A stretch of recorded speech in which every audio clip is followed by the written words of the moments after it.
Hey, this is Ethan. Just want to do a quick behind-the-scenes video on RoboDad, a short film I recently directed. I made this with my brother and sister, Garrison and Savannah, and it was a super fun little project to produce. So this was shot with my Canon C100, and all of it was shot on the 24-70 L series Canon lens. We pretty much locked down the camera for all the visual effects shots, just to kind of save time in post. As annoying as it is to lock the camera down and not do any camera movement, it's a lot better than having to track and roto and everything in post when you're trying to add in the robot and trying to remove elements of the video. On the interview shots, I chose somewhat of an awkward framing in as much as I put the interviewers' faces dead center in the video, giving them way too much headroom.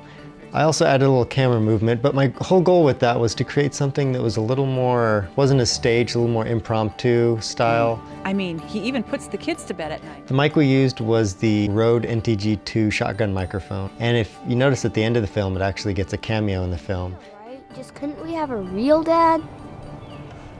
Kid, I think the experts. All the robot dialogue was actually also recorded with that mic. We created sort of an impromptu sound recording booth, if you would, with a bunch of blankets and coats we had, just trying to get as clean a recording of the robot dialogue as we could.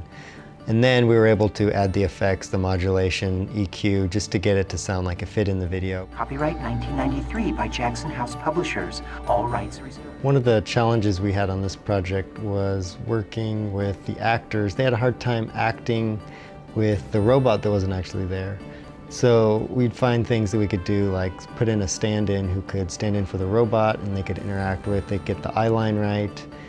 And then in post we had to remove the actor, the stand-in, and add in the robot right on top of that. As far as the visual effects go, we use a software called Blender. It's a free software. And I say we because my brother Garrison is actually the visual effects artist and CG person. But he actually was kind enough to let me do one of the robot shots so that I could say that I did work on the robot visual effects. This was a super fun project, so grateful for everyone who pitched in and helped out, and I hope you enjoy.